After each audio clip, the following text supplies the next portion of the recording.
Shalom, friends. Today is the 12th of Elul, and we're going to explore one of the most profound questions of our spiritual lives.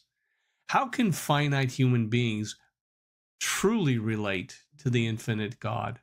The Kabbalists teach that this is the central challenge of existence. On the one hand, God is Ein Sof, the infinite, all-encompassing reality. If his light were fully revealed, there would be no room for us. Our individuality would be swallowed up. Yet here we are, real, distinct beings, because God concealed his light to make space for us. This is known as tzimtzum, contraction, the divine act of self-limitation to allow creation to be. But this concealment doesn't mean separation. The sages remind us, in every place where you find the greatness of God, there you also find his humility, in Megillah 31a in the Babylonian Talmud.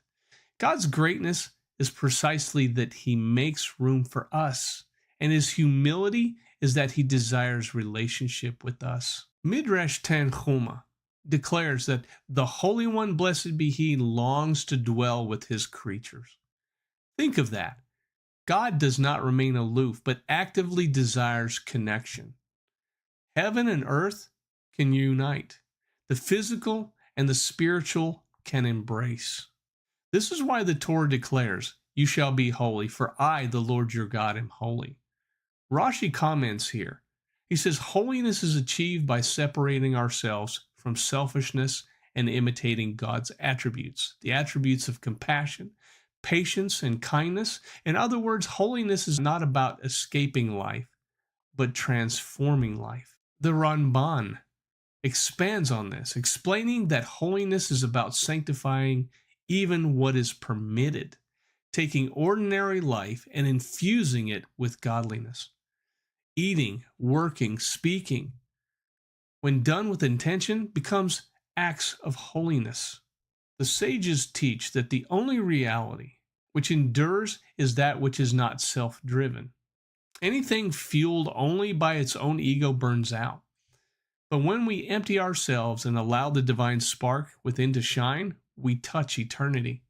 Rabbi Moshe Chaim Luzzatto in Derech HaYashar writes, "The soul was created to cleave to its creator, for this is its ultimate delight and perfection.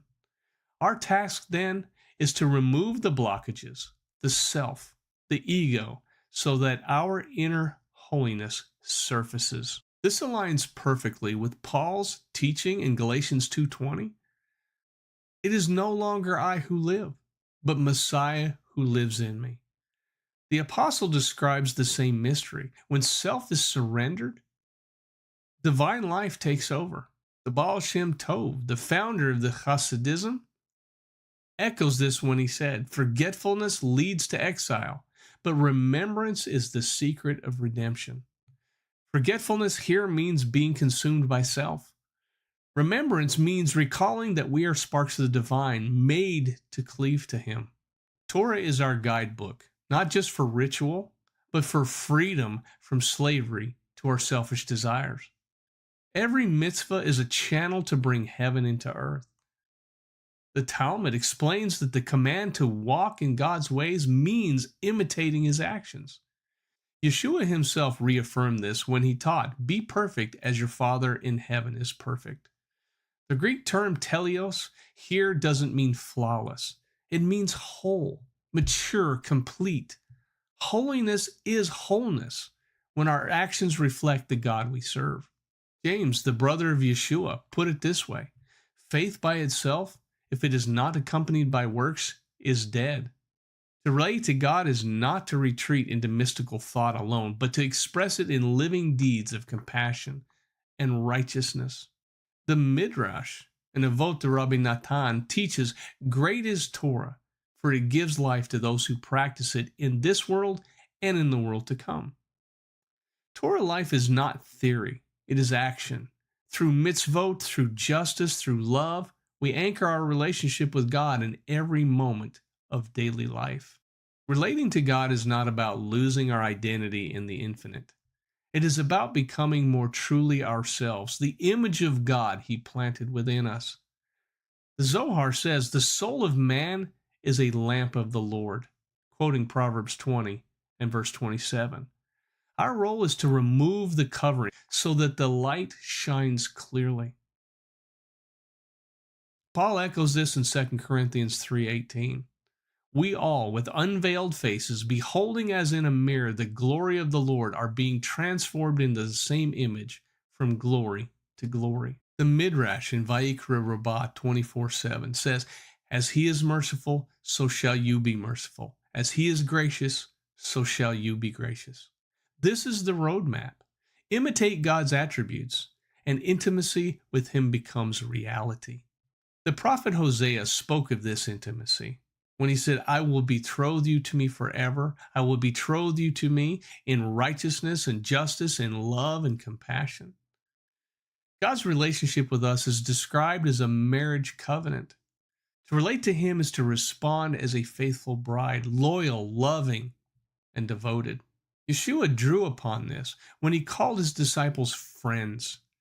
Friendship with God is a staggering idea. He desires not distant servants, but partners who walk with Him. So how do we relate to God? By recognizing the paradox of concealment and revelation. By stepping beyond self to touch eternity. By imitating His holiness and compassion, justice, and love. And by letting the divine image shine within us. Friends, let's hear the sound of the shofar.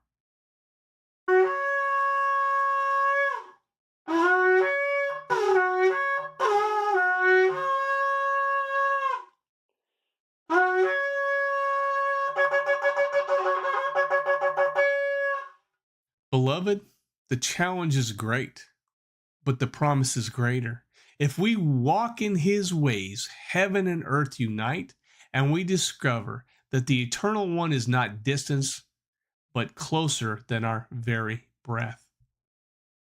May we all learn to relate to God, not by escaping this world, but by sanctifying it, so that His holiness flows through us into the lives of others.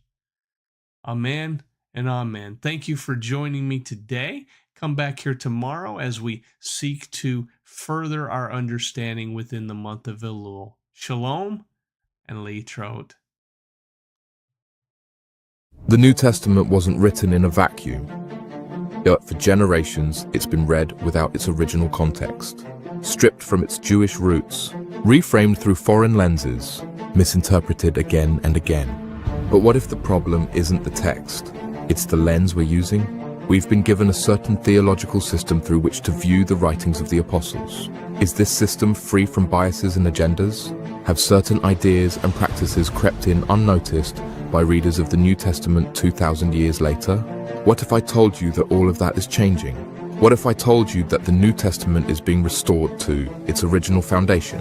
What if I told you that Gentiles are returning to the source of their faith rooted in the Torah? This book brings the New Testament back to life. Through Jewish interpretation, you'll see Paul differently, Yeshua's teachings make more sense, and prophecy connects like never before. The Hijacked Covenant. Get your copy now.